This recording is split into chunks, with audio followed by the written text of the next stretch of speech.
बहुत बड़ा हिस्सा है, यूरोप के कई सारे मुल्क हैं जहां पे आप पता चलेगा कि 80% लोग नास्तिक हैं। वो खुशहाल देश हैं। और जो देश जितने ज्यादा धार्मिक है, इतने कट्टर धार्मिक, उतनी बदहाली में रह रहे हैं। दूसरी बात यह है कि विज्ञान की दुकान की बात चल रही थी, विज्ञान की दुकान के बदौलत ही हम गुफाओं से निकल के आज यहां पहुंच पाए।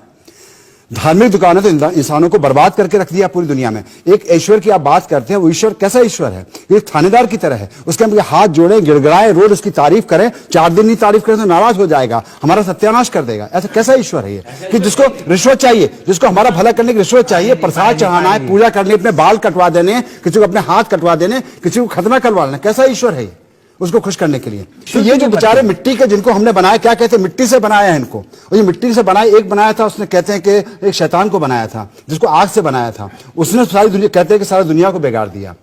तो हमारी क्या गलती है? सजा देनी तो अपने शैतान को सजा दो, या खुद सजा भोगो, खुद जलो नरक की आग में, हमें क्यों जलाते हो? अब पिताजी, मैं एक बात कहना चाहता हूँ कि ईश्वर नहीं है, इसके लिए बार बार विज्ञान की जरूरत नहीं है। सदियों पहले हमारे संतों ने, समाज सुधारकों ने, कबीर ने, तुकाराम ने, चंडीदास ने, इन्होंने सबने कहा है कि ऐसी कोई चीज नहीं है। दुनिया कितनी बेवकूफ है जो पत्थर पूजने जाती है, घर की चक्की कोई नहीं पूछती, उन्होंने कहा है। ये बहस जो है, और इसके लिए ईश्वर नहीं है, सिद्ध होने के लिए जमीन से जुड़ा हुआ आदमी होना चाहिए। मानुष्य सत्य है मेरा, मनुष्य में मेरी आस्था है, शब्दों में आस्था है जो पुरखों ने दिए हैं। संत चंडीदास ने कहा था, मानुष्य सत्य सवार ऊपर तहार ऊपर नहीं। मानुष्य सत्य ईश्वर है। भाषा शब्द की प्रतिबद्धता वो है, शब्दों में, कठिन शब्दों में और चीज़ों को गड़बड़ करके लोगों को मूर्ख बनाना और भ्रमित करना, ये सत्य नहीं है। वो न धार्मिक भाषा है, न मजहबी भाषा है। सत्य जो है वो आत्मा का सत्य होता है, आदमी का, हर आदमी का निजी सत्य होता है। विवेकानंद ने कहा था। मेरा ये पूछना है कि आप जैसे जानते होंगे कि भगवान के नाम पे इस दुनिया में लाखों युग होते आए। एक इंस्टीट्यूशन साइंस है, एक इंस्टीट्यूशन रिलीजन है। मैं रिलीजन और भगवान को जोड़ नहीं रहा हूं, बस मैं ये बोल रहा हूं कि भगवान एक रिलीजन का प्रतिनिधि है। तो वो प्रतिनिधि बैठ करके ये सब देखता रहता है। साइंस के नाम पे आज तक आप मुझे एक युग बता दीजिए जो साइंस में आपस में साइंस ने स्टार्ट किया हो। रिलीजन के जो गुरु हैं, जो भगवान हैं, उनकी वजह से आज दुनिया को इतना नुकसान उठाना पड़ रहा है। चारों तरफ इतने ज्यादा हमारे आतंकवादी हमले हो रहे हैं। अभी रिसेंटली हैदराबाद में बम ब्लास्ट हुआ है। ये सब क्या है? ये सब हमारे को धर्म का देन है। और धर्म किसके लिए? ईश्वर के लिए। उस ईश्वर के लिए ये सब हो रहा है, और वो आंखें बंद करके वहां सत्ता में बैठा हुआ देख रहा है कि 6000 साल बाद कलयुग खत्म होगा, फिर वो सजा देगा।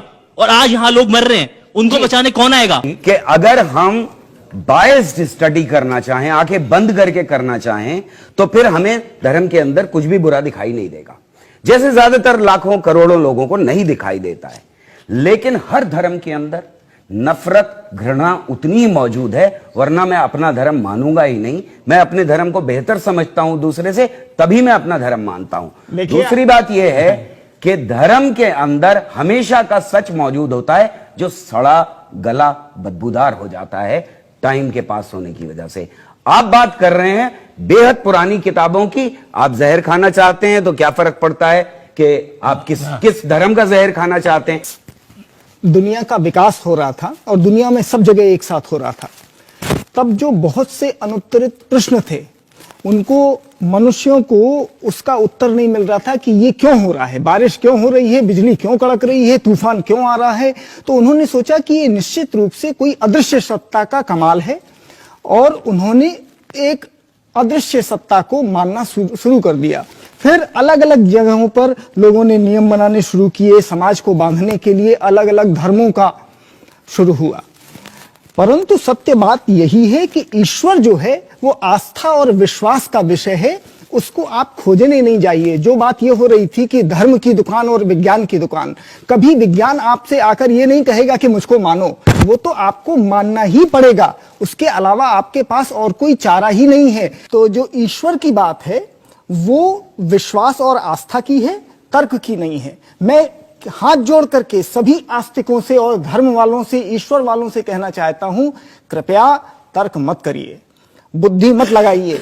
तर्क करने की गुंजाइश वो विज्ञान में होती है, धर्म में नहीं, आस्था में नहीं, विश्वास में नहीं। वहां पर तर्क का कोई काम नहीं है। वहां तो आप मानो, आंख बंद करके देखिए। विज्ञान होता है, वहां पर डाउट होता है, आप शक कर सकते हैं, परंतु भगवान में, धर्म में आप शक नहीं कर सकते। वहां शक की, डाउट की कोई गुंजाइश नहीं। और वो यहाँ पे बैठे हुए लोगों में भी दिख रहा है। आप पूछिए सवाल। मेरा सवाल स्वामी जी से है। विज्ञान ने समाज को इतना कुछ दिया है, आप सब जानते हैं। लेकिन भगवान ने हमें दिया क्या है? भगवान ने हमें समय बर्बाद और पैसे बर्बाद करने के सिवा दिया क्या है? मेरा सवाल आपसे है, अगर कोई मरता है, कोई बीमार होता है, उसमें विज्ञान क्यों बचाता है? भगवान क्यों नहीं बचाता है उसे? अगर कोई पापी पाप करता है, उसमें उस समय भगवान कहाँ है? जैसे जैसे विज्ञान आया, आपके जीवन में तरक्की आई। जब आप पुरातन पंथ के जमाने से लेके आज तक जो आगे बढ़े हैं, यहाँ तक जो पहुंचे हैं, ये विज्ञान की ही बदौलत है। और शायद अगर आप विज्ञान में इतना ही भरोसा और आस्था रखेंगे तो आने वाले दिनों में आपका जीवन और आगे जा सकता है।